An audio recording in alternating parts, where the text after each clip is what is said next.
Security एजेंसियां चल रही हैं हाई अलर्ट पर पिछले हफ्ते से ही।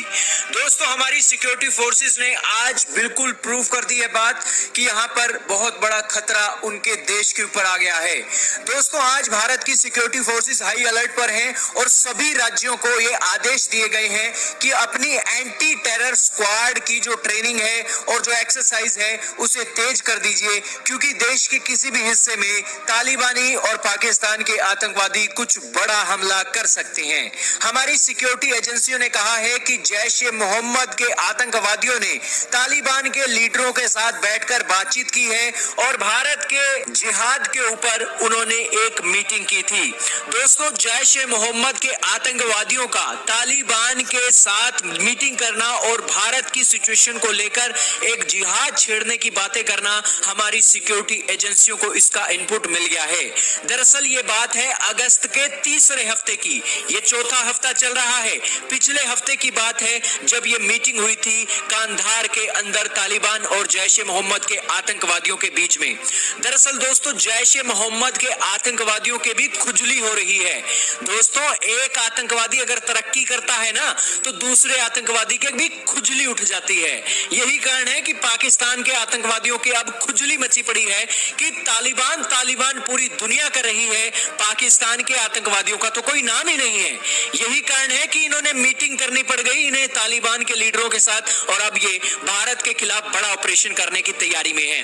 2 दिन पहले ही एक आतंकवादी AK-47 लेकर भारत को धमकी दे रहा था कि हम कुछ ही घंटों के अंदर दिल्ली के अंदर पाकिस्तान का झंडा लहरा देंगे, आ जाओ बेटा, हमारी सेना बैठी है तुम्हारे लिए रेड कारपेट बिछाकर। दोस्तों, पाकिस्तान ने बहुत शातिराना तरीके से चाल चली है।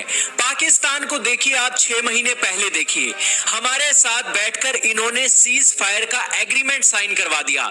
ये एग्रीमेंट क्यों साइन हुआ, क्या आपको पता है? ये एग्रीमेंट इसलिए साइन किया क्योंकि पाकिस्तान की आर्मी चाहती थी कि भारत की तरफ से पाकिस्तान को कोई खतरा ना हो और पाकिस्तान की इंटेलिजेंस एजेंसियां भारत पर फोकस ना कर अफगानिस्तान तालिबान के ऊपर फोकस करें। और यही वो गलती थी जो भारत की सरकार ने की और सीज फायर एग्रीमेंट को अंजाम दे दिया। दोस्तों, आप मानकर चलिए, जब ये पाकिस्तान की ISI और इनके आतंकवादी अफगानिस्तान के अंदर बिजी थे ना, तब भारत को POK के अंदर कोई गोलीबारी करनी थी और अच्छा दबाकर पाकिस्तान की सेना के सैनिकों को वहां पर ठोकना था, तब इनको पता लगता कि आखिरकार इन्होंने क्या बड़ा डिजास्टर कर दिया है। लेकिन वो मौका भारत की सेना ने और सरकार ने खो दिया और पाकिस्तान ने अचानक से ही, आपने देखा होगा, भारत और पाकिस्तान के लीडरों के साथ बातचीत नहीं होती है और यहां पर सेना यहां पर सीज फायर के एग्रीमेंट करके बैठी है। ये पाकिस्तान की इंटेलिजेंस एजेंसियों की सबसे बड़ी साजिश थी जिसका बेपर्दा आज हो रहा है। लेकिन भारत यहां पर मौका चुका है क्योंकि भारत सीज फायर के एग्रीमेंट से बंधा हुआ था। लेकिन अगर वो सीज फायर का एग्रीमेंट ना होता ना तो दोस्तों, अफगानिस्तान के अंदर जितने धमाके हो रहे थे होते वही धमाके भारत और पाकिस्तान के बॉर्डर पर हो रहे होते। फिर पता लगता इस ISI को कि ये आखिरकार अपनी इंटेलिजेंस मालूमात तालिबान को किस तरीके से देती है। जाहिर सी बात है कि हमारी इंटेलिजेंस एजेंसियां भी कुछ ना कुछ अमेरिका के प्रेशर में आकर ये सारा एग्रीमेंट कुछ हुआ होगा। हम इसको लेकर कुछ श्योर तो नहीं है, लेकिन पाकिस्तान ने बहुत बड़ी गेम खेली है अफगानिस्तान के हालात को लेकर, ना सिर्फ अफगानिस्तान के अंदर बल्कि भारत के अंदर भी। अब दोस्तों, ये तो गेम खेल गए हैं, अब हमारी सिक्योरिटी एजेंसियों की वोट लग गई है क्योंकि अब ये तालिबानी पाकिस्तान के आतंकवादियों के साथ मीटिंग कर रहे हैं और ये जम्मू एंड कश्मीर के अंदर कुछ बड़ा हमला करने के लिए तैयारी कर रही है।